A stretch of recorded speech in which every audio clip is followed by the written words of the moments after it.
ഹരേ കൃഷ്ണ. ശ്രീമദ് ഭാഗവതം ചതുർത്ഥസ്കന്ധം ത്രിംശോധ്യായം. അതിൽ 15-ാമത്തെ ശ്ലോകം വരെ എടുത്തു. ബാക്കിയുള്ള ഭാഗങ്ങൾ നമുക്ക് നോക്കാം. അതുവരെയുള്ള ഭാഗങ്ങൾ നമുക്കൊന്ന് ചൊല്ലി നോക്കാം. ഓം നമോ ഭഗവതേ വാസുദേവായ. ശ്രീമദ് ഭാഗവതേ ചതുർത്ഥസ്കന്ധേ അഥ ത്രിംശോധ്യായഃ. വിദുര ഉവാച. യേ ത്വയാഭിഹിതാ ബ്രഹ്മൻ സുതാഃ പ്രാചീനബർഹിഷഃ തേ രുദ്രഗീതേന ഹരിം സിദ്ധിമാപു പ്രദോഷ്യകാം. കിം ബാർഹസ്പത്യേഹ പരത്രവാധ കൈവല്യനാഥ പ്രിയപാർശ്വവർത്തിനഃ ആസാദ്യദേവം ഗിരിശം യദൃച്ഛയാ പ്രാഭുപരം നൂനമഥ പ്രചേതസഃ. മൈത്രേയ ഉവാച. പ്രചേതസോऽന്തരുദധൗ പിതുരാദേശകാരിണഃ ജപയജ്ഞേന തപസാ പുരഞ്ജനമതോഷയത്. ദശവർഷസഹസ്രാന്തേ പുരുഷസ്തു സനാതനഃ തേഷാമാവിരഭൂത്കൃച്ഛ്രം ശാന്തേന ശമയൻ രുച. സുപർണസ്കന്ധമാരൂഢോ മേരുശൃംഗമിവാംബുധഃ പീതവാസാ മണിഗ്രീവഃ കുർവൻ വിതിമിരാദിശഃ.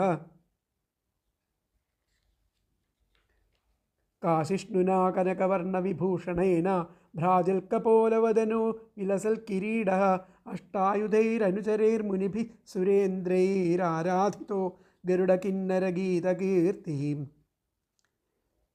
പീനായതാഷ്ട ഭുജമണ്ഡലമധ്യലക്ഷ്മ്യാ സ്പർദ്ധശ്രിയാ പരിവൃതോ വനമാലയാദ്യ. ബർഹിഷ്മതഃ പുരുഷ ആഹസുതാൻ പ്രപന്നാൻ പർജന്യനാദരുതയാ സഘൃണാവലോകഃ. വരം ശ്രീഭഗവാനുവാച.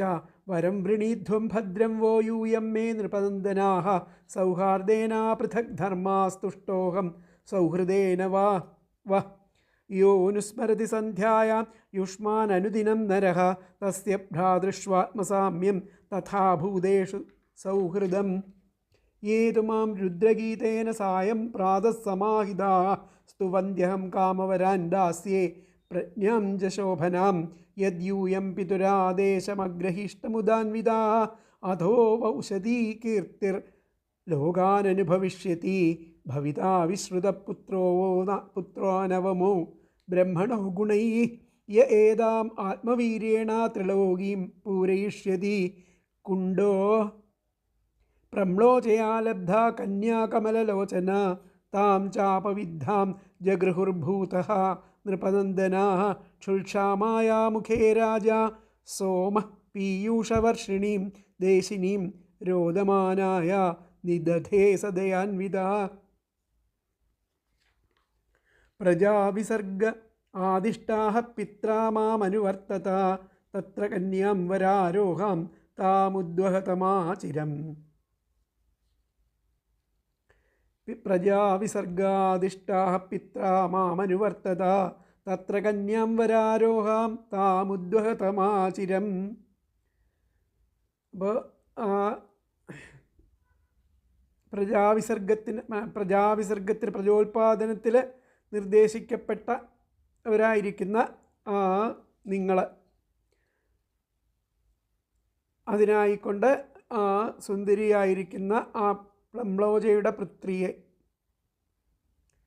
കന്യകയെ കല്യാണം കഴിക്കണം, വിവാഹം ചെയ്യുവിന്. അതിൽ കാലവിളമ്പ് വരുന്നതെന്നുള്ളതാണ് ആ ശ്ലോകത്തിൽ പറഞ്ഞത്. പ്രജാവിസർഗ ആദിഷ്ടാഃ പിത്രാ മാമനുവർത്തത തത്ര കന്യാം വരാരോഹാം താമുദ്വഹതമാചിരം. അടുത്ത ശ്ലോകം. അപൃഥക് ധർമ്മശീലാനാം സർവേഷാം വഃ സുമധ്യമാ. അപൃഥക് ധർമ്മശീലേയം ഭൂയാത് പത്ന്യർപ്പിതാശയാ. അപൃഥക് ധർമ്മശീലാനാം സർവേഷാം വഃ സുമധ്യമാ. അപൃഥക് ധർമ്മശീലേയം ഭൂയാത് പത്ന്യർപ്പിതാശയാ. അപൃഥക് ധർമ്മശീലാനാം എന്ന് പറഞ്ഞു കഴിഞ്ഞാൽ അധർമാനുഷ്ഠാനത്തിൽ ഭിന്നത ഇല്ലാത്ത വഹ നിങ്ങൾക്ക്, അധർമാനുഷ്ഠാനത്തിൽ ഭിന്നതയില്ലാത്ത നിങ്ങൾക്ക്, സർവേഷാം എല്ലാവർക്കും, അപൃഥക് ധർമ്മശീല നിങ്ങളിൽ നിന്നും വ്യത്യാസമില്ലാത്ത ശീലം ഉള്ള സുന്ദരിയായിരിക്കുന്ന ഇവൾ അർപ്പണഭാവമുള്ള പത്നിയായിട്ട് നിങ്ങൾക്ക് ഭവിച്ചു കൊള്ളട്ടെ. അപൃഥക് ധർമ്മശീലാനാം സർവേഷാം വ സുമധ്യമാ. നിങ്ങൾക്ക് ചേർന്ന അപൃഥക് ധർമ്മശീലേയം ആ ശീലങ്ങളുള്ള ഇവൾ ഭൂയാത് പത്ന്യർപ്പിതാശയ നിങ്ങൾക്ക് ചേരുന്ന ആ പത്നി ആയിട്ട് ഭവിച്ചുകൊള്ളട്ടെ എന്നാണ് പറഞ്ഞത്. അപ്പോൾ അതിലത്തെ പദങ്ങൾ അപൃഥക് ധർമ്മശീലാനാം, ധർമാനുഷ്ഠാനത്തിൽ ഭിന്നതയില്ലാത്ത വഹ നിങ്ങൾക്ക്, സർവേഷാം എല്ലാവർക്കും, അപൃഥക് ധർമ്മശീലാഹ നിങ്ങളിൽ നിന്നും വ്യത്യാസമില്ലാത്ത ധർമ്മവും ശീലവും ഉള്ള, സുമധ്യമാ സുന്ദരിയായിരിക്കണ, ഇയം ഇവൾ, അർപ്പിതാശയ അർപ്പണഭാവം ഉള്ള പത്നിയായിട്ട് ഭൂയാത് ഭവിച്ചുകൊള്ളട്ടെ. ഒന്നും കൂടെ പറയാം. അപൃഥക് ധർമ്മശീലാനാം ധർമാനുഷ്ഠാനത്തിൽ ഭിന്നതയില്ലാത്ത വഹ നിങ്ങൾക്ക്, സർവേഷാം എല്ലാവർക്കും, അപൃഥക് ധർമ്മശീല നിങ്ങളിൽ നിന്നും വ്യത്യാസമില്ലാത്ത ധർമ്മവും ശീലവും ഉള്ള, സുമധ്യമാ സുന്ദരിയായിരിക്കുന്ന, ഇയം ഇവൾ, അർപ്പിതാശയ അർപ്പണഭാവം ഉള്ള പത്നിയായിട്ട് ഭൂയാത് ഭവിച്ചുകൊള്ളട്ടെ. അപ്പോൾ ഇതിലത്തെ അന്വയം വന്നിട്ട് അപൃഥക് ധർമ്മശീലാനാം വഹ സർവേഷാം അപൃഥക് ധർമ്മശീല സുമധ്യമാ ഇയം അർപ്പിതാശയാ പത്നി ഭൂയാത്. ഒന്നും കൂടി പറയാം. അപൃഥക് ധർമ്മശീലാനാം വഹ സർവേഷാം അപൃഥക് ധർമ്മശീല സുമധ്യമാ ഇയം അർപ്പിതാശയാ പത്നി ഭൂയാത്. ധർമ്മ അനുഷ്ഠാനത്തിൽ ഭിന്നതയില്ലാത്ത നിങ്ങൾക്ക് എല്ലാവർക്കും നിങ്ങളിൽ നിന്നും വ്യത്യാസമില്ലാത്ത ധർമ്മവും ശീലവുമുള്ള, നിങ്ങളിൽ നിന്നും വ്യത്യാസമില്ലാത്ത ധർമ്മവും ശീലവും ഉള്ള സുന്ദരിയായിരിക്കുന്ന ഇവൾ ആ അർപ്പണഭാവം ഉള്ള ആ പത്നിയായിട്ട് ഭവിച്ചുകൊള്ളും. അപ്പോൾ നമുക്ക് നോക്കാം. നമ്മെ അനുസരിക്കുന്നവനായിരിക്കുന്ന ഭവാന്മാരുടെ പിതാവിനാൽ ആ സൃഷ്ടികർമ്മത്തിൽ നിയുക്തരായിരിക്കുന്ന ഭവാന്മാർ ആ കന്യകയെ താമസം വിന വിവാഹം കഴിച്ചാലും, ഒരേ ഒരു ധർമ്മത്തിൽ തന്നെ തൽപരരായിരിക്കുന്ന ഭവാന്മാർക്ക്, ഒരേ ഒരു ധർമ്മത്തിൽ പതിശുശ്രൂഷാദി പത്നി ധർമ്മത്തിൽ തൽപരയായിരിക്കുന്ന അവൾ ഏറ്റവും അനുയോജ്യയായിരിക്കുന്ന സഹധർമ്മിണിയായിത്തീരും. ഭവാന്മാരുടെ ഇഷ്ടം ഒന്നാകയാൽ അവൾക്ക് ശുശ്രൂഷയ്ക്ക് വ്യത്യസ്ത ഭാവങ്ങൾ സ്വീകരിക്കേണ്ടതായിട്ട് വരില്ല എന്നുള്ളതാണ് പറയുന്നത്. ബഹുഭർത്തൃത്വം വേദം നിഷേധിക്കുന്നുണ്ട്. 4:1-46. പാഞ്ചാലിയുടേത് ഒഴിച്ചാൽ വേറെ 2 കൂടി ആ ഭാരതത്തിൽ കാണാം. അതിലൊന്ന് ഇതാണ് ബഹുഭർത്തൃത്വമുള്ളത്. ശ്രൂയതേഹി പുരാണേപി ജടിലാ നാമ ഗൗതമി ഋഷീനധ്യാസിതവതി സപ്തധർമ്മഭൃതാം വരാ. ഗൗതമിയുണ്ട്. തഥൈവ മുനിജാ വാക്ഷി തപോഭിർഭാവിതാത്മനഃ സംഗതാഭൂദ്ദശ ഭ്രാതൃനേകനാംന പ്രചേതസഃ.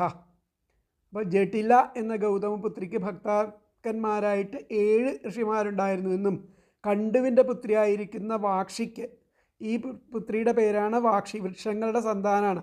ആ വാക്ഷിക്ക് ഒരേ പേരിലുള്ള 10 പ്രചേതസ്സുകൾ ഭർത്താവായിരുന്നുവെന്നും പുരാണപ്രസിദ്ധമാണ്. ഇങ്ങനെ 3 സ്ഥലത്താണ് ബഹുഭർത്തൃത്വം പറയുന്നത്. ഇത് സാധാരണ നിലയ്ക്ക് വേദപ്രകാരം നിഷിദ്ധമാണെന്നാണ് പറയുന്നത്.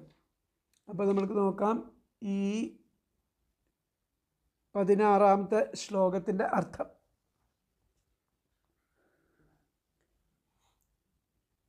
അപ്പോൾ ഒരേ ധർമ്മവും ശീലവും ഉള്ള നിങ്ങൾക്ക് എല്ലാവർക്കും അതേവിധം ധർമ്മവും ശീലവും ഉള്ളവളും നിങ്ങളിൽ ഹൃദയം അർപ്പിച്ചവളും ആയ ഈ സുന്ദരി പത്നിയായിട്ട് തീരട്ടെ എന്നുള്ളതാണ് ഇവിടെ പറയുന്നത്.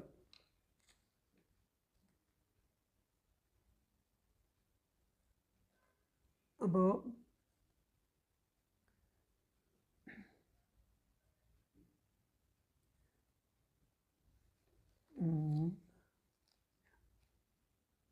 ഇപ്പോൾ പറഞ്ഞ പിതാവ് നിങ്ങളോട് പ്രജാഭിവൃദ്ധിയെ വരുത്തണം എന്നത് കൽപ്പിച്ചത് എൻ്റെ പ്രേരണ കൊണ്ടാകുന്നു. അതുകൊണ്ട് നിങ്ങൾ ആ പിതൃനിർദ്ദേശത്തെ ആദരിക്കണം. പ്രജകളെ ഉത്ഭവിപ്പിക്കുവാൻ പത്നി സ്വീകാര്യം ആവശ്യമാകയാൽ ആ ദിവ്യകന്യകയായിരിക്കുന്ന അവളെ നിങ്ങൾ കാലവിളംബം വരുത്താതെ വിവാഹം ചെയ്യണമെന്ന് പറഞ്ഞു. നിങ്ങളെല്ലാവരും ആ പ്രജാപാലന രൂപമായിരിക്കുന്ന ഒരേ ധർമ്മവും സാധു സ്വഭാവവും ഉള്ളവരാകുന്നു. ഇവളും അതുപോലെ തന്നെ ഭേദഭാവനയില്ലാത്തവളും സുശീലയും ആകുന്നു. അതുകൊണ്ട് നിങ്ങളിൽ വയ്ക്കപ്പെട്ട ആ മനസ്സോടുകൂടിയ ഇവൾ നിങ്ങളെല്ലാവരുടെയും ഏകപത്നിയായിട്ട് ഭവിക്കട്ടെ. അവരുടെ സ്വഭാവഗുണവും നിങ്ങളുടെ ധർമ്മ ഐക്യവും സൽസ്വഭാവവും എൻ്റെ ഇഷ്ടവും ഒത്ത് ഇരിക്കുന്നതിനാൽ അലോക വേദധർമ്മവിരോധം ആണ് ഇതെന്ന് നിങ്ങൾക്ക് തോന്നണ്ട. ഈ ബഹുഭർത്തൃത്വം ധർമ്മവിരോധമായിട്ട് തോന്നണ്ട എന്നാണ് പറഞ്ഞത്. ഇത് അവർക്ക് യോജിച്ച സ്ത്രീ ആയതുകൊണ്ടും അതുപോലെ ഒരേ ധർമ്മശീലം ഉള്ളതുകൊണ്ടും ഭഗവാന്റെ ആ ഒരു ഇച്ഛ അവിടെ പ്രവർത്തിക്കുന്നത് കൊണ്ടും ഇത് വളരെ അനുയോജ്യമായിട്ടുള്ള ഒരു ബന്ധം ആണെന്നാണ് ഇവിടെ പറയുന്നത്.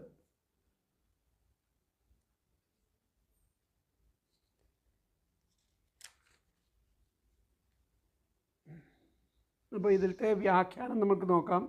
വ്യാഖ്യാനത്തിൽ എന്താ പറഞ്ഞത് എന്നുള്ളത്.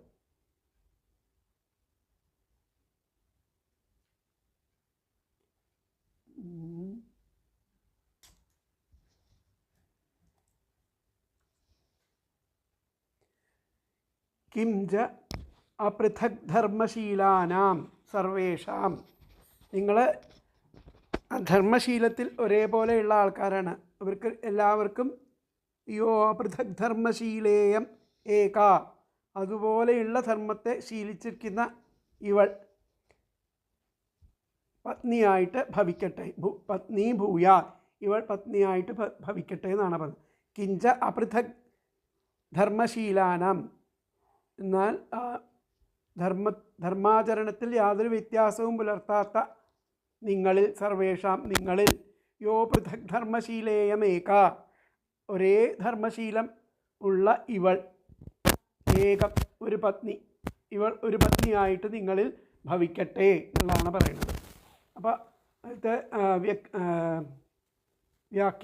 വ്യാഖ്യാനത്തിൽ അപൃഥക് ധർമ്മശീലാനാം സർവേഷാം വോ പൃഥക് ധർമ്മശീലേയം ഏകാ പത്നി ഭൂയാത് എന്നുള്ളതാണ് ആ ശ്ലോകത്തിൻ്റെ അർത്ഥമായിട്ട് പറയുന്നത്. അപ്പോൾ അടുത്ത ശ്ലോകം നമുക്ക് നോക്കാം. അടുത്ത ശ്ലോകം 17ാമത്തെ ശ്ലോകം. ദിവ്യവർഷസഹസ്രാണാം സഹസ്രമഹദൗജസഃ ഭൗമാൻ ഭോക്ഷ്യത ഭോഗാൻ വൈ ദിവ്യാംശ്ചാനുഗ്രഹാൻ മമ. ദിവ്യവർഷസഹസ്രാണാം സഹസ്രമഹദൗജസഃ ഭൗമാൻ ഭോക്ഷ്യത ഭോഗാൻ വൈ ദിവ്യാംശ്ചാനുഗ്രഹാൻ മമ. എൻ്റെ ആ അനുഗ്രഹം നിമിത്തം ആ ഓജസ് നശിക്കാത്തവരായിട്ട് 1000 ദിവ്യവർഷങ്ങളുടെ ആ 1000 ഇരട്ടിക്കാലം ഈ ഭൂമിയിലും ദേവലോകത്തും ആ ഭോഗങ്ങൾ അനുഭവിക്കുമാറാകും എന്ന് പറഞ്ഞിട്ട് അനുഗ്രഹിക്കുകയാണ് അവരെ, ആ പ്രജേതസ്സുകളെ. ദിവ്യവർഷസഹസ്രാണാം, ദിവ്യവർഷസഹസ്രങ്ങൾ, സഹസ്രാണം 1000 വർഷങ്ങളുടെ അതിൻ്റെ 1000 ഇരട്ടിക്കാലം. അപ്പോൾ 1000 × 1000 എത്രയെന്ന് വെച്ച് കഴിഞ്ഞാൽ അത്രയും കാലം. ഇപ്പോൾ മമ എൻ്റെ അനുഗ്രഹം കൊണ്ട്, മമ അനുഗ്രഹാത് വൈ എൻ്റെ അനുഗ്രഹ നിമിത്തം, അഹതൗജസഃ ഓജസ് നശിക്കാത്തവരായിട്ട്, ദിവ്യവർഷസഹസ്രാണാം 1000 ദിവ്യവർഷങ്ങളുടെ സഹസ്രം 1000 ഇരട്ടിക്കാലം, ഭൗമാൻ ഭൂമിയിലെയും, ദിവ്യാഞ്ച ദേവലോകത്തെയും, ഭോഗാൻ ഭോഗങ്ങൾ, ഭോക്ഷ്യത അനുഭവിക്കുമാറാകും.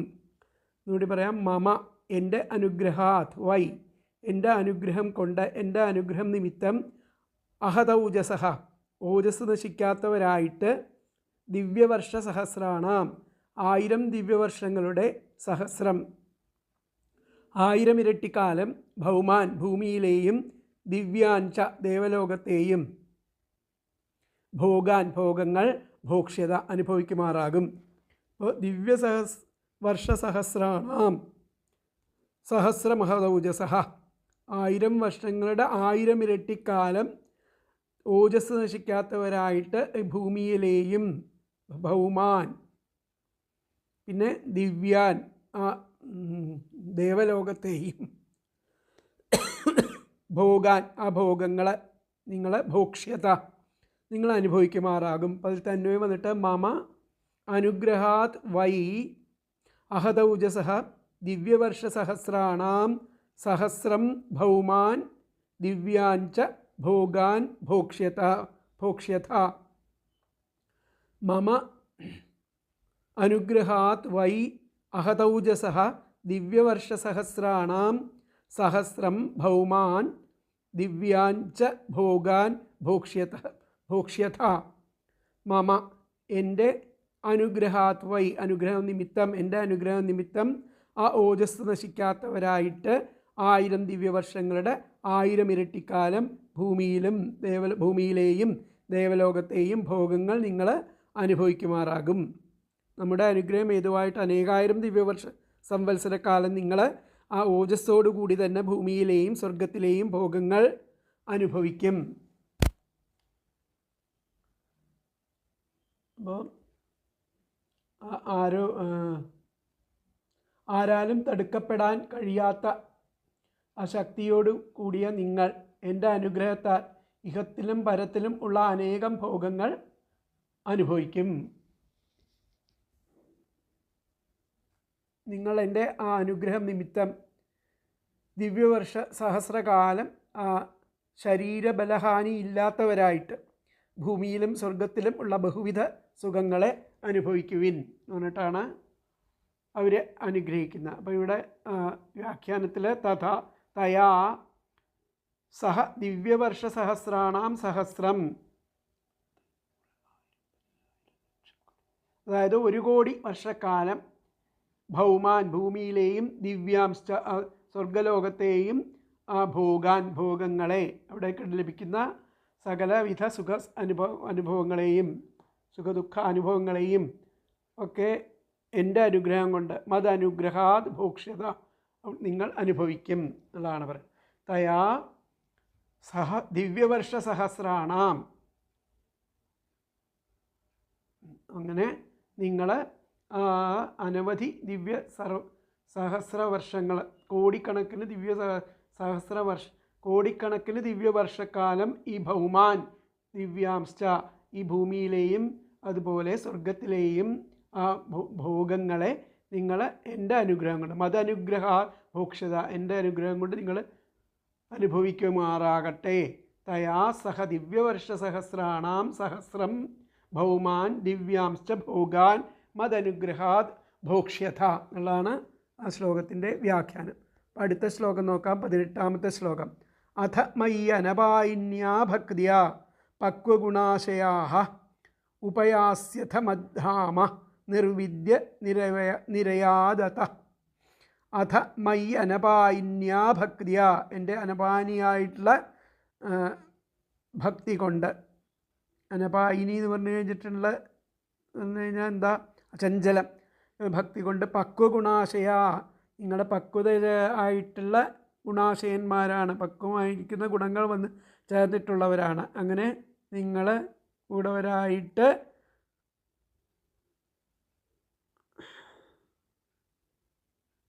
ഉപയാസ്യഥ എന്നെ പ്രാപിക്കും.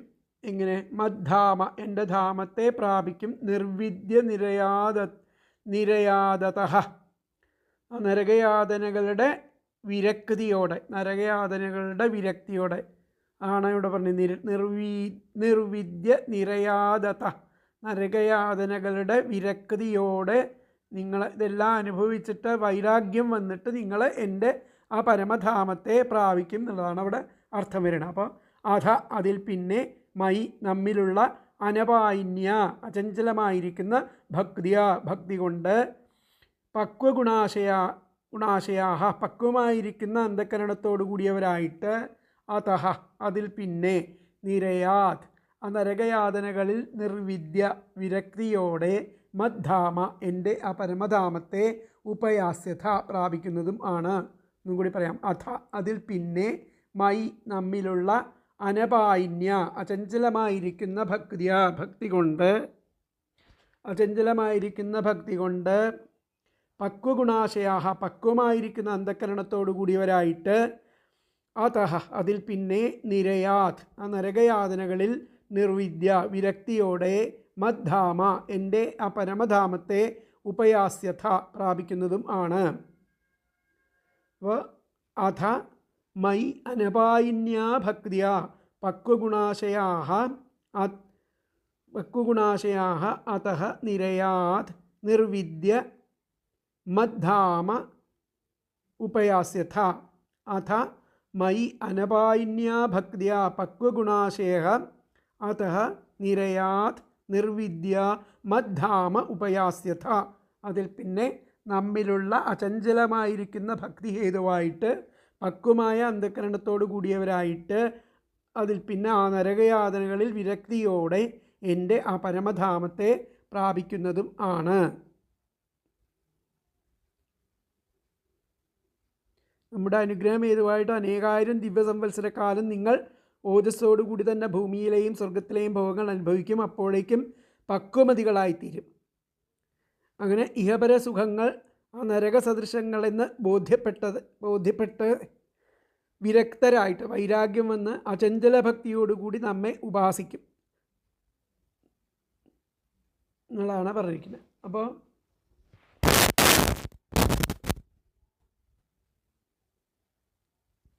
ഇവിടെ പറഞ്ഞിരിക്കുന്നത്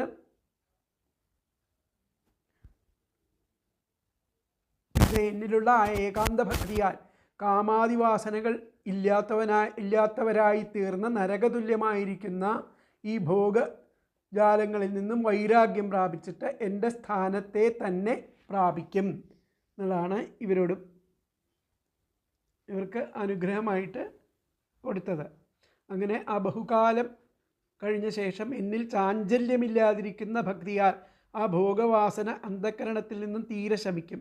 അപ്പോൾ ഇഹലോകത്തിലും പരലോകത്തിലും സിദ്ധിക്കുന്ന സുഖങ്ങൾ രണ്ടും ഒരുപോലെ ത്യാജ്യം എന്ന ബോധ്യം ജനിക്കും. അങ്ങനെ ആ രണ്ട് ലോകത്തിൽ നിന്നും വിരക്തി പ്രാപിച്ചിട്ട് എൻ്റെ ലോകത്തെ പ്രാപിക്കുവിൻ എന്ന് പറഞ്ഞിട്ടാണ് അവരെ ആ പ്രചേതസ്സുകളെ അദ്ദേഹം അനുഗ്രഹിക്കുന്നത്, ഭഗവാൻ അനുഗ്രഹിക്കുന്നത്. അപ്പോൾ ഇതിലത്തെ വ്യാഖ്യാനത്തിൽ എന്താ പറഞ്ഞതെന്ന് നോക്കാം.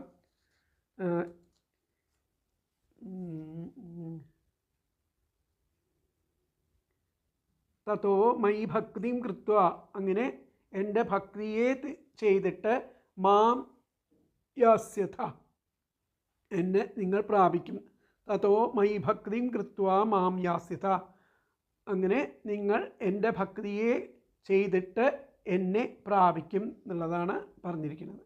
അപ്പോൾ അടുത്ത ശ്ലോകം നോക്കാം, വ്യാഖ്യാനത്തിൽ പറഞ്ഞത്. അപ്പോൾ അടുത്ത ശ്ലോകം നമുക്ക് നോക്കാം. ഗൃഹേഷ്വാവിശതാം ചാപി പുംസാം കുശലകർമ്മണാം യാതയാമാനാം ന ബന്ധായ ഗൃഹം മതാഃ. ഗൃഹേഷ്വാവിശതാം ചാപി പുംസാം കുശലകർമ്മണാം മദ്വാർത്തായാതയാമാനാം ന ബന്ധായ ഗൃഹാമതാഃ. ആ ഗൃഹധർമ്മത്തിൽ ആ പ്രവേശിച്ചവർ ആയിട്ടുണ്ടെങ്കിൽ ഗൃഹേഷ്വാവിശതാം പ്രവേശിച്ചവരായാലും ആ സൽക്കർമ്മനിരതരും കുശലകർമ്മണ സൽക്കർമ്മനിരതരും അതുപോലെ എൻ്റെ ആ ചരിത്രം കൊണ്ട് കാലം ചെയ്യുന്നവർ, എൻ്റെ ആ മാർഗത്തിൽ കാലം യാപനം ചെയ്യുന്നവരും ആയിരിക്കുന്ന ആ പുണ്യന്മാരായിട്ടുള്ള നിങ്ങൾക്ക് ഗൃഹസ്ഥാശ്രമചര്യകൾ ബന്ധത്തിന് കാരണം ആവില്ല. നിങ്ങൾക്ക് ഗൃഹസ്ഥാശ്രമചര്യകളൊന്നും തന്നെ നിങ്ങൾക്ക് ബന്ധത്തിന് കാരണമാവില്ല എന്നുള്ളതാണ്. ഗൃഹേഷ്വാവിശതാം ജാപി പുംസാം കുശലകർമ്മണാം തദ്വാർത്തായാതയാമാനാം ന ബന്ധായ ഗൃഹാമതാഃ. ഗൃഹേഷു ആ ഗൃഹധർമ്മത്തിൽ ആവിശതാം ച അപി പ്രവേശിച്ചവരായാലും, ആവിശതാം ച അപി എന്ന് പറഞ്ഞാൽ പ്രവേശിച്ചവരായാലും, കുശലകർമ്മണാം സൽക്കർമ്മനിരതരും, മദ്വാർത്തായാതയാമാനാം എൻ്റെ ആ ചരിത്രം കൊണ്ട് കാലക്ഷേപം ചെയ്യുന്നവരും, മദ്വാർത്തായാതയാമാനാം എൻ്റെ ചരിത്രം കൊണ്ട് കാലക്ഷേപം ചെയ്യുന്നവരും ആയിരിക്കുന്ന പുംസാം ജനങ്ങൾക്ക് ഗൃഹ ആ ഗൃഹസ്ഥാശ്രമചര്യകൾ ബന്ധായ ബന്ധത്തിൽ നിന്നും ന മതാഹ ആ ബന്ധത്തിന് കാരണം ആവില്ല.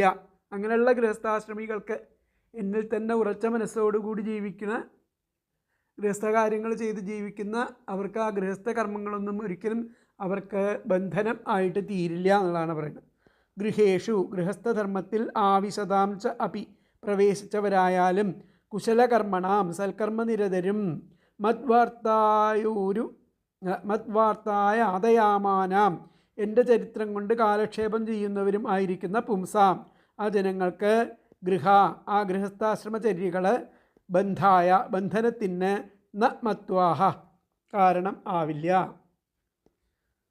ഗൃഹേഷു ആവിശതാം ച അപി കുശലകർമ്മണാം മദ്വാർത്തായ ആദയാമാനം പുംസാം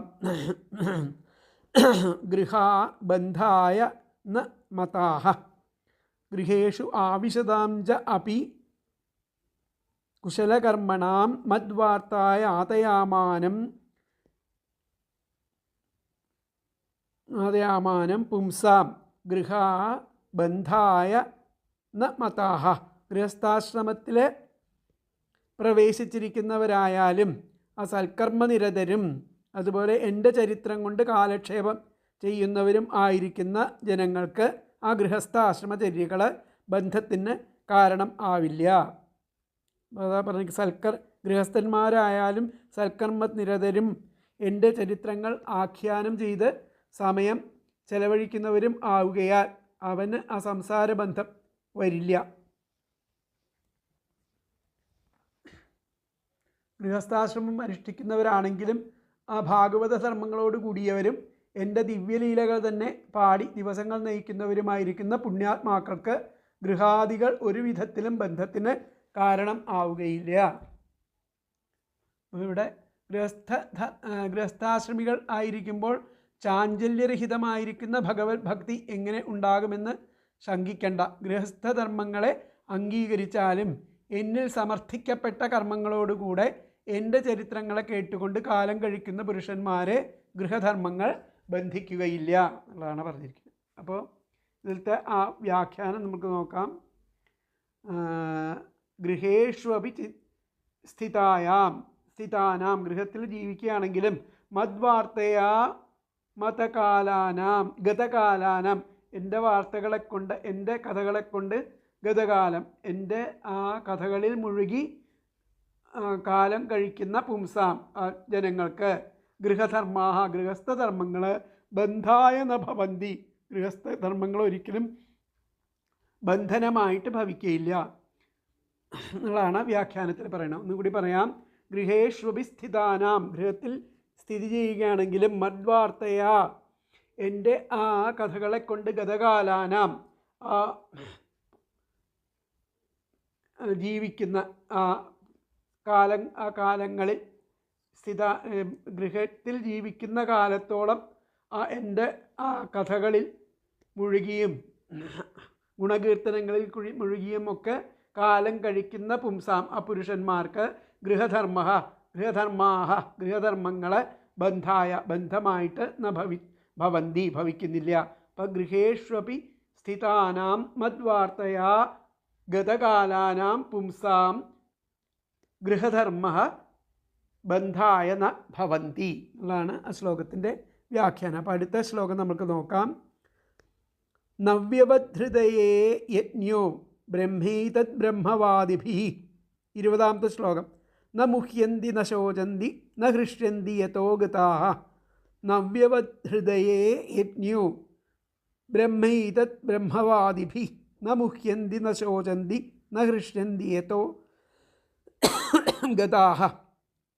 യജ്ഞസ്വരൂപിയായിരിക്കുന്ന ആ ബ്രഹ്മജ്ഞന്മാരുടെ വാക്കുകളിലൂടെ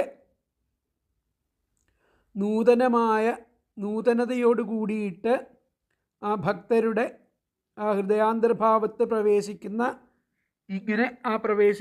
ആ ബ്രഹ്മം തന്നെ യാതൊന്നിൽ എത്തിപ്പെട്ടാൽ ആ ബ്രഹ്മം തന്നെ ആരിലാണോ എത്തിപ്പെടുന്നത് ഇങ്ങനെയുള്ള ഭക്തന്മാരിൽ എത്തിപ്പെട്ടാൽ അവർ ആ ബ്രഹ്മം മോഹിക്കും ആ ഭക്തനെ. അങ്ങനെയുള്ളവരെ ദുഃഖിക്കുന്നില്ല, സന്തോഷിക്കുന്നുമില്ല എന്നുള്ള പറയണം. അപ്പം യജ്ഞസ്വരൂപികളായിരിക്കുന്ന നാം എന്നുള്ളതാണ് യജ്ഞസ്വരൂപികളായിരിക്കുന്ന നാം ആ ബ്രഹ്മജ്ഞന്മാരുടെ വാക്കുകളിലൂടെ ആ ബ്രാഹ്മണ ശ്രേഷ്ഠരുടെ വാക്കുകളിലൂടെ നൂതനതയോടെ പുതിയ ഒരു ഭാവത്തോട് കൂടിയിട്ട് ആ ഭക്തരുടെ ഭാവത്തോട് കൂടിയിട്ട് ഹൃദയാന്തർഭാഗത്ത് ആ ഭാവത്തോട് കൂടിയിട്ട് ഞാനും അവരിൽ പ്രവേശിക്കണു. ഏതൽ ഇങ്ങനെ പ്രവേശിക്കുന്നത് ആ ബ്രഹ്മം തന്നെ, ഇങ്ങനെ പ്രവേശിക്കുന്നത് ആ ബ്രഹ്മം തന്നെ യാതൊന്നിൽ എത്തിപ്പെട്ടാൽ, അങ്ങനെയുള്ള യാതൊരാളിൽ യാതൊരു ഭക്തരിൽ എത്തിപ്പെട്ടാൽ അവരും ആ ബ്രഹ്മവും അവിടെ മോഹിക്കുന്നത്. ന മുഹ്യന്തി മോഹിക്കുന്നില്ലയോ എന്നാണ് അവർ ചോദിക്കുന്നത്. അവരിൽ എത്തിപ്പെടുമ്പോൾ ആ ബ്രഹ്മം പോലും ആ ഭക്തനെ മോഹിക്കുന്നില്ലയോ. അങ്ങനെയുള്ളവരെ ന ശോചന്തി ദുഃഖിക്കുന്നില്ല ഭക്തർ, ന സന്തോഷിക്കുന്നും ഇല്ല. അപ്പോൾ ഇതിൻ്റെ പദങ്ങൾ നോക്കാം. യജ്ഞസ്വരൂപിയായിരിക്കുന്ന നാം ബ്രഹ്മവാദിഭിഹി ബ്രഹ്മജ്ഞന്മാരുടെ വാക്കുകളിലൂടെ നവ്യവത് നൂതനതയോടെ ഹൃത് ഭക്തരുടെ ഹൃദയാന്തർഭാഗത്ത് അയേ പ്രവേശിക്കുന്നു. ഏതത് ഇങ്ങനെ പ്രവേശിക്കുന്നത് ബ്രഹ്മ ആ ബ്രഹ്മം തന്നെ യതഃ യാതൊന്നിൽ ഇങ്ങനെ പ്രവേശിക്കുന്ന ആ ബ്രഹ്മം തന്നെ യാതൊന്നിൽ ഗതാഹ എത്തിപ്പെട്ടാൽ ന മുഹ്യന്തി മോഹിക്കുന്നില്ല, ന ശോചന്തി അദ്ദേഹം ബ്രഹ്മം അവിടെ മോഹിക്കുന്നില്ല, ന ശോചന്തി ദുഃഖിക്കുന്നില്ല, ന ഹൃഷ്യന്തി സന്തോഷിക്കുന്നും ഇല്ല.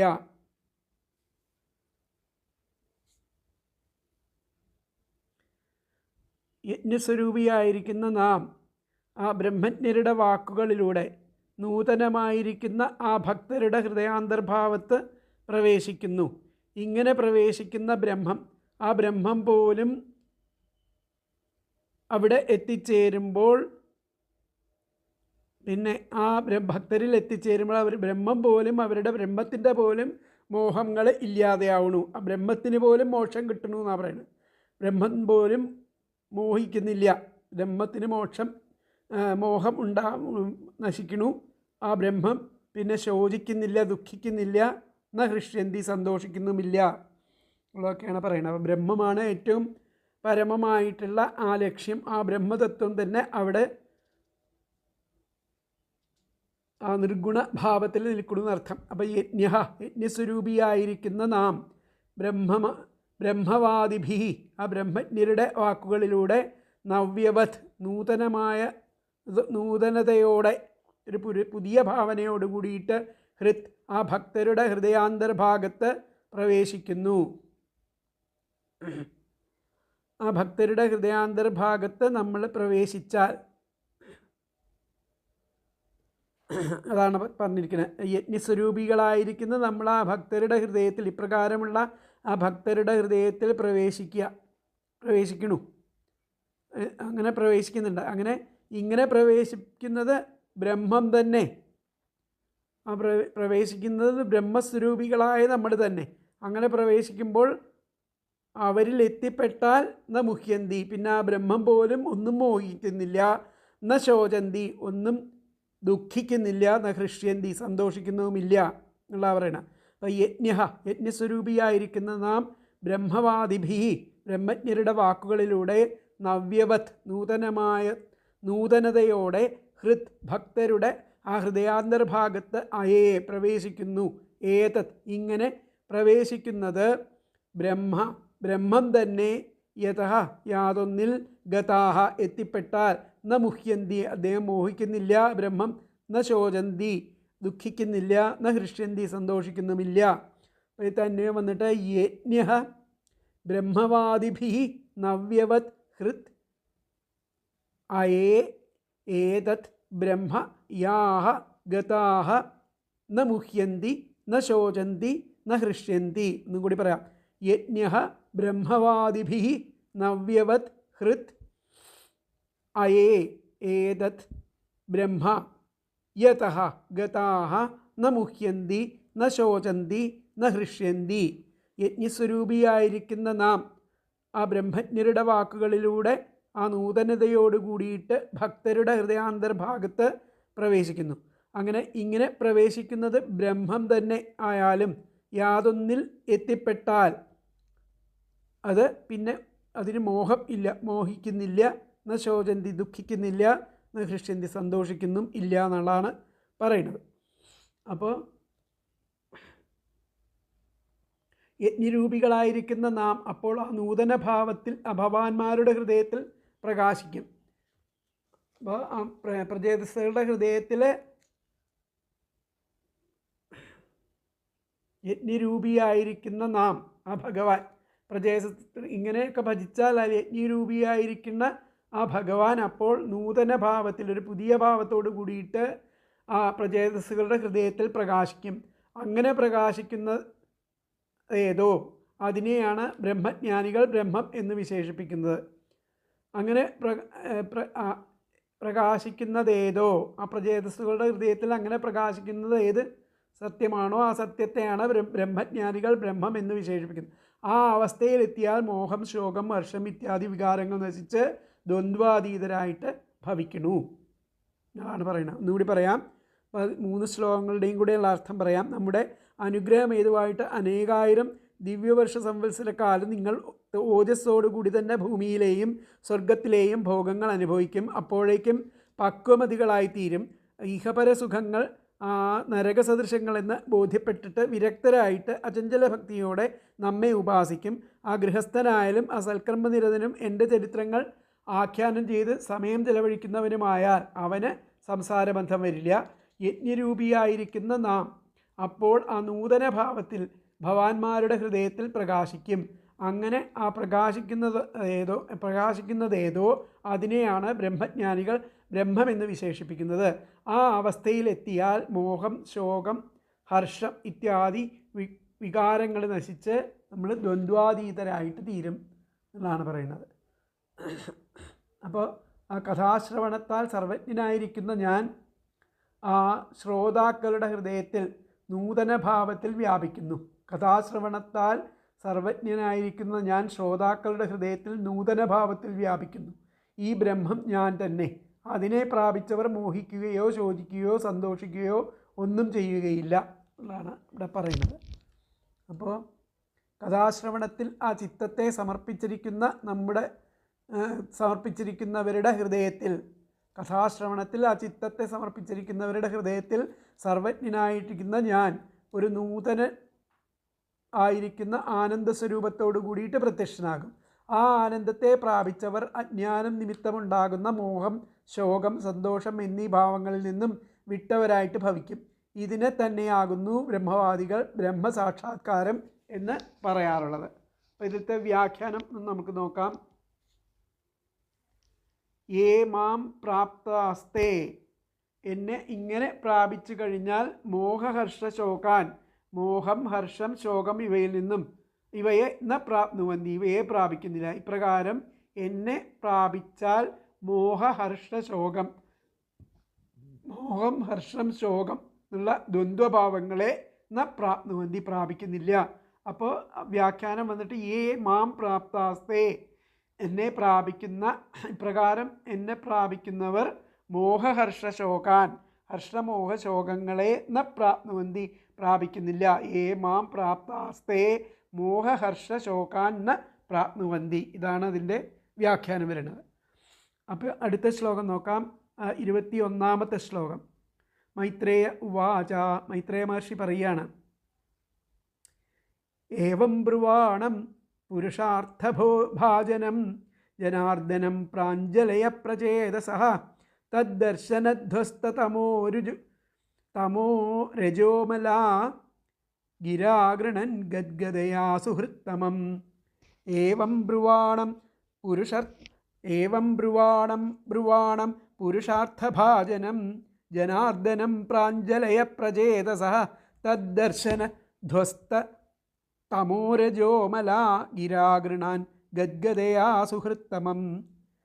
അങ്ങനെ ഈ ഭഗവത് ദർശനത്താൽ ആ തമോ ഗുണം, രജോ ഗുണം ഒക്കെ ഇവയുടെയൊക്കെ മാലിന്യം നശിച്ചവരായിട്ടിരിക്കുന്ന ആ പ്രചേതസ്സുകൾ ഇങ്ങനെ അരുളി ചെയ്തവനും അതുപോലെ ആ പുരുഷാർത്ഥങ്ങൾക്ക് ആശ്രയഭൂതനും പരമസുഹൃത്തുമായിരിക്കുന്ന ആ മഹാവിഷ്ണുവിനെ കൂപ്പുകയ്യോടെ ആ ഗദ്ഗദഭാവം ചേർന്ന സ്വരത്തിൽ അങ്ങനെ സ്തുതിച്ചു എന്നുള്ള പറയും.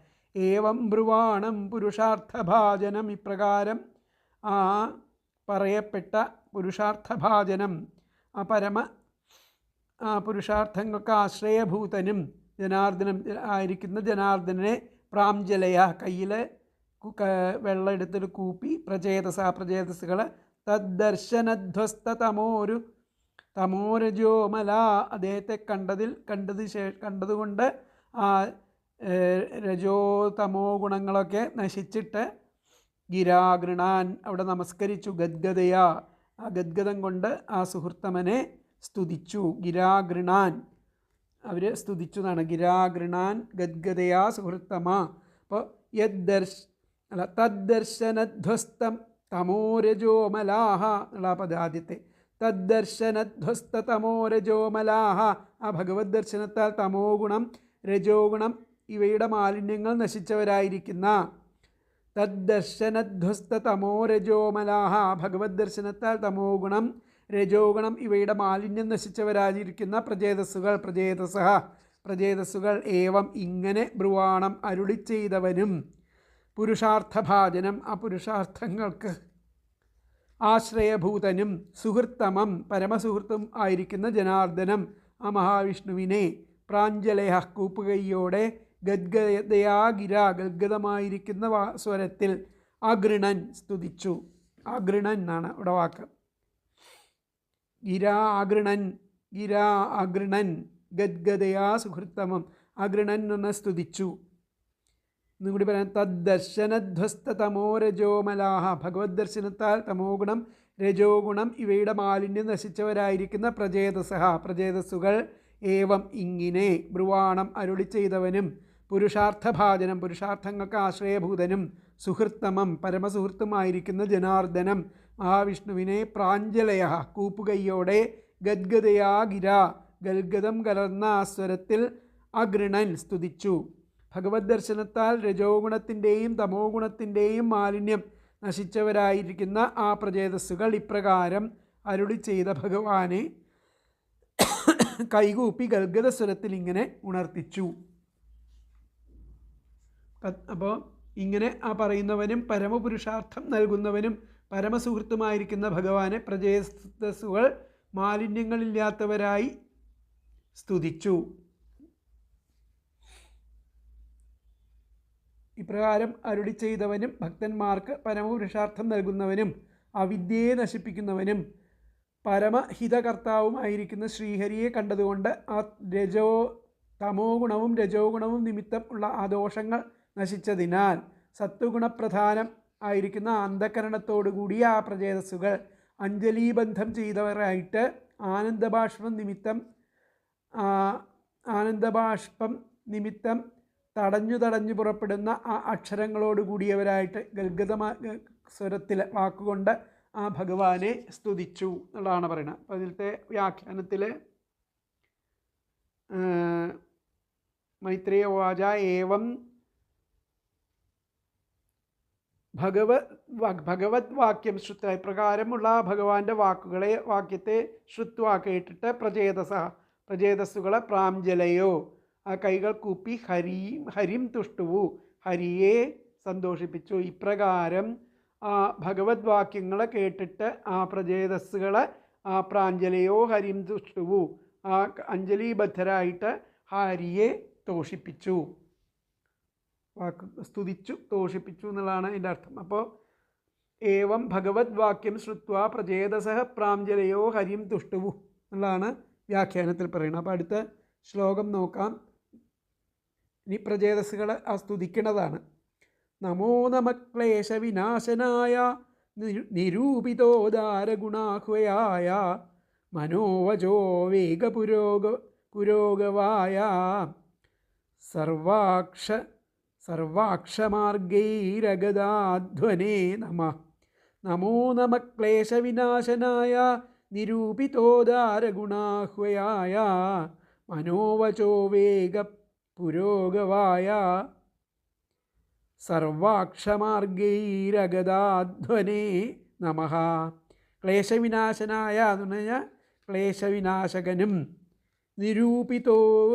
നിരൂപിതോദാര ഗുണാഹ്വയായ ആ ഉദാര ഗുണങ്ങൾ ഒത്തവൻ എന്ന് നിരൂപിക്കപ്പെട്ടവനായിട്ടുള്ള നിരൂപിതോദാര ഗുണാഹ്വയായ ആ ഉദാരഗുണങ്ങളെ കൊണ്ട്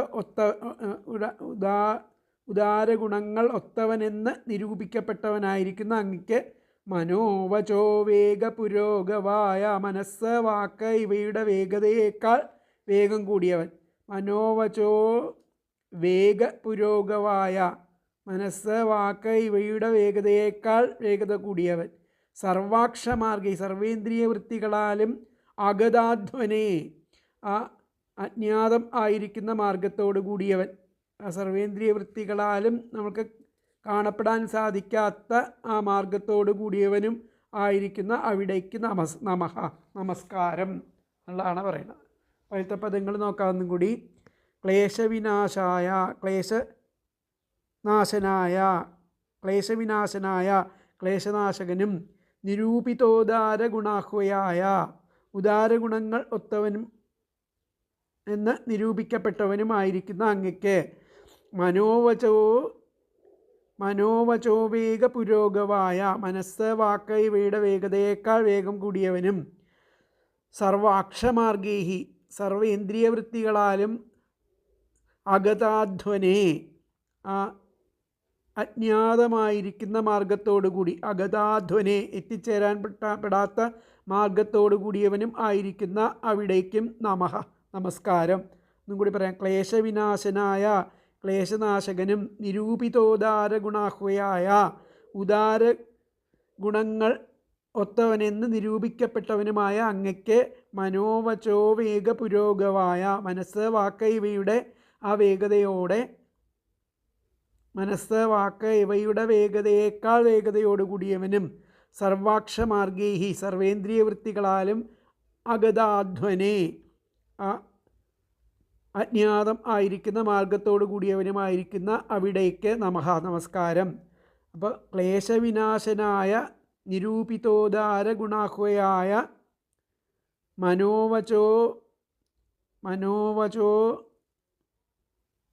വേഗപുരോഗവായ സർവാക്ഷമാർഗൈ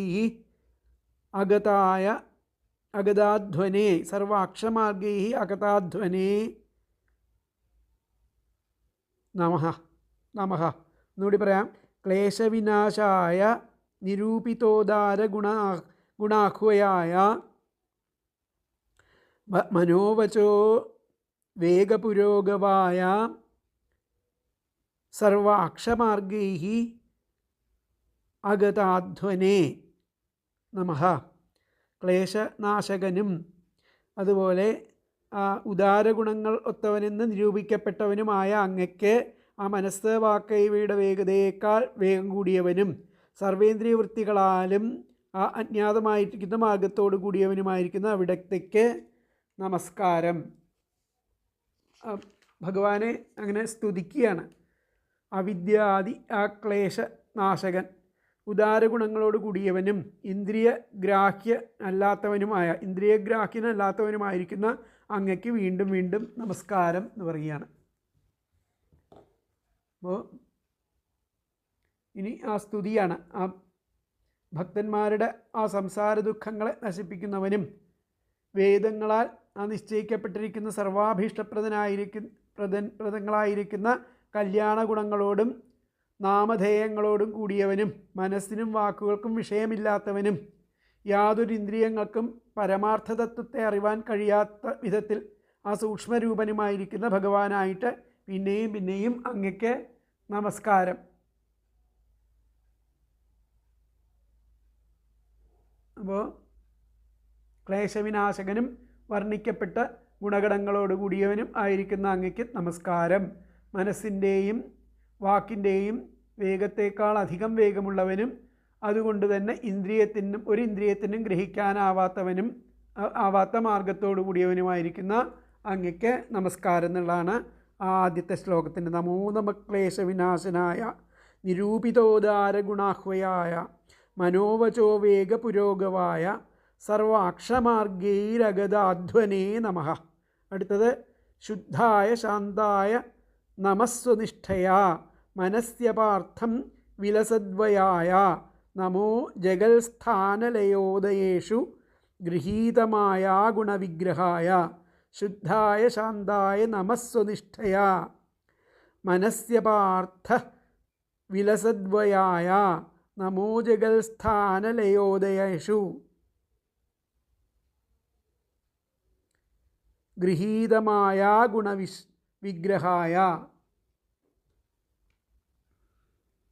അപ്പോൾ ഇതിലത്തെ ആദ്യത്തെ ശ്ലോകത്തിലത്തെ വ്യാഖ്യാനം ക്ലേശവിനാശകനും മനസോ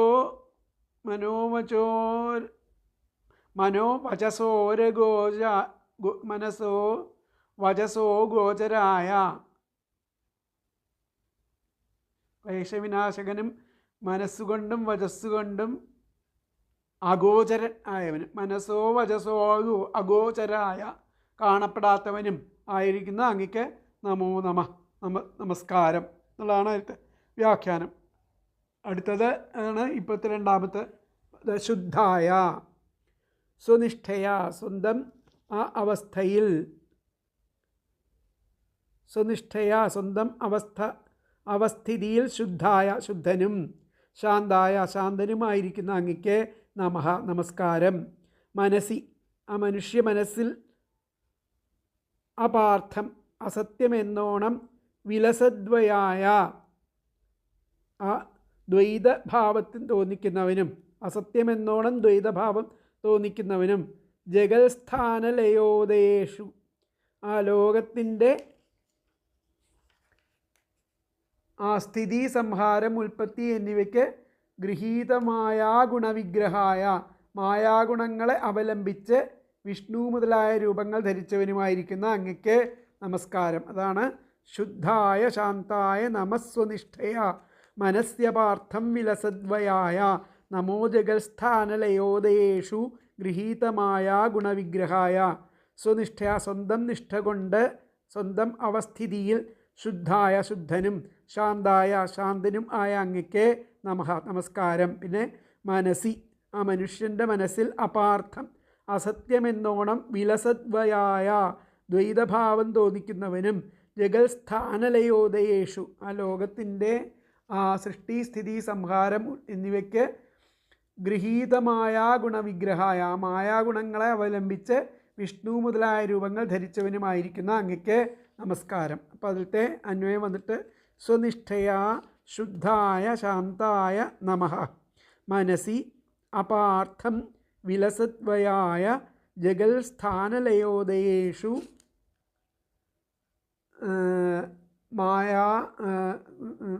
ഗൃഹീതമായ ഗുണവിഗ്രഹായ നമഃ. അങ്ങനെയുള്ള അങ്ങക്ക് നമസ്കാരം. ഒന്നുകൂടി പറയാത്ത അന്വയം സ്വനിഷ്ഠയാ ശുദ്ധായ ശാന്തായ നമഃ മനസ്സി അപാർത്ഥം വിലസദ്വയായ ജഗൽസ്ഥാനലയോദയേഷു ഗൃഹീത മായാഗുണവിഗ്രഹായ നമഃ. അതായത് ആ സ്വന്തം ആ അവസ്ഥിതിയിൽ അശുദ്ധനും ശാന്തനുമായിരിക്കുന്ന അങ്ങക്ക് നമസ്കാരം. ആ മനുഷ്യ മനസ്സിൽ ആ അസത്യമെന്നോണം ആ ദ്വൈതഭാവം തോന്നിക്കുന്നവനും അതുപോലെ ലോകത്തിൻ്റെ ആ സൃഷ്ടിസ്ഥിതി സംഹാരം എന്നിവയ്ക്ക് ആ ചേർന്ന ആ മായാഗുണങ്ങൾ അവലംബിച്ച വിഷ്ണു മുതലായ രൂപങ്ങൾ ധരിച്ചവനുമായിരിക്കുന്ന അങ്ങയ്ക്ക് നമസ്കാരം എന്നുള്ളതാണ് പറഞ്ഞിരിക്കുന്നത്.